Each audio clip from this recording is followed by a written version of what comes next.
थाना आशियाना पुलिस द्वारा बंद घरों की रेकी कर नकबजनी चोरी की घटना के संबंध में थाना स्थानीय और जनपद के अन्य थानों पर पंजीकृत अभियोगों का सफल अनावरण करते हुए चोरी की घटना कारित करने वाले गिरोह के 4 शातिर नकबजन चोरों की गिरफ्तारी और भारी मात्रा में चोरी किए गए कीमती जेवरात और अन्य सामान की बरामदगी संबंध में चोरी करने वाले गिरोह के शातिर नकबजनों चोरों की गिरफ्तारी बरामदगी के संबंध में डीसीपी मध्य आशीष श्रीवास्तव ने प्रेस कॉन्फ्रेंस कर दी जानकारी।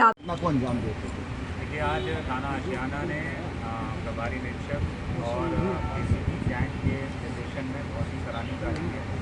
पिछले कुछ दिनों में आशियाना में तब्दीली की कुछ घटनाएँ हुई और लखनऊ में भी कुछ ऐसी घटनाएँ हुई जिनमें बंद घरों में अचानक से घुस करके जो भी नकबजन थे उन्होंने अंदर जा कर के जो सेफ वगैरह से एक्सपेंसिव मटेरियल था जैसे कैश और ज्वेलरी फटाफट चुरा करके वो लोग निकल गए। ये एक बहुत बड़ी चुनौती थी लखनऊ पुलिस के लिए। इसमें सराहनीय प्रयास करते हुए मुखबिरों के माध्यम से और सीसीटीवी कैमरा देखते हुए इस गैंग की पहचान करी गई और आज प्रातःकाल इस गैंग की गिरफ्तारी करी गई है। ये गैंग जैसा इनसे प्राइमरी बात करके समझ में आया कि इसमें से 3 सदस्य लखीमपुर के रहने वाले हैं और उसमें से एक सदस्य यहाँ लखनऊ का रहने वाला है।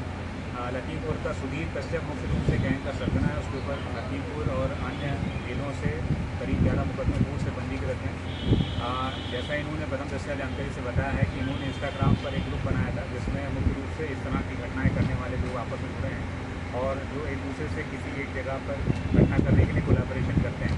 इसी क्रम में जो लखनऊ में रहने वाला नामित है वो इन अन्य 3 अपराधियों ईशान, गौरव और सुधीर के संपर्क में आया। फिर इन तीनों को मिल करके यहाँ पर एक अपना ग्रुप सा बनाया जिसमें नामित की जिम्मेदारी थी कि वो यहाँ लखनऊ में ऐसे बंद घरों की रेकी करता था जिन पर बाहर से ताला दिख रहा है और जैसे उसको ऐसे घरों की जानकारी होती थी और ऐसा लगता था कि इस घर में पर्याप्त ज्वेलरी या कैश हो सकता है तो ये अन्य सदस्यों को यहाँ बुलाता था। अन्य सदस्य तत्काल 2 घंटे में लखीमपुर से यहाँ आ जाते थे और इनमें से सुधीर मुख्य रूप से ताला तोड़ने का एक्सपर्ट है जो अंदर घुस करके ये लोग जो सेफ है, अलमारियाँ हैं, तोड़ करके उसमें से जो वैल्यूबल सामान का निकाल करके बहुत तेज़ी से आधे घंटे में वापस हो जाते थे और इस दौरान नामित और गैंग के 2 और सदस्य बाहर खड़े होकर के उसकी वो भी करते थे, निगरानी करते थे पुलिस वगैरह की कि कोई वापस तो नहीं आ रहा है।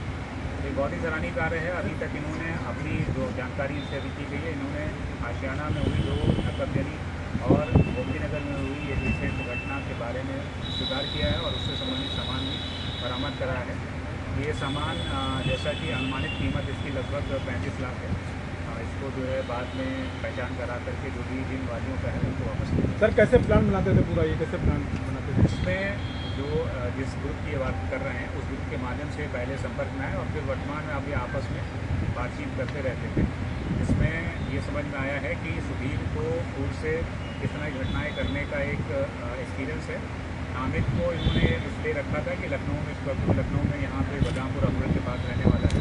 तो लखनऊ में जो भी ऐसे बंद घर हैं, जो बड़े घर हैं जहाँ पे संभावित है कि अच्छे पैसे मिल सकते हैं, उनकी रेकी करता था और फिर इन तीनों को बुलाता। कश्यप जैसे कि आपने बताया कि इस गिरोह का सरगना है, 11 मुकदमे लगभग उस पर दर्ज हैं। सर लखीमपुर में लगभग 10 मुकदमे उस पर दर्ज है। क्या लखीमपुर पुलिस से बातचीत कुछ हुई और इसकी क्या कुछ अपडेट मिली कि किस तरीके से वो वहाँ पर घटना को अंजाम दिया? आज कार्रवाई की गई इस बारे में हम लोग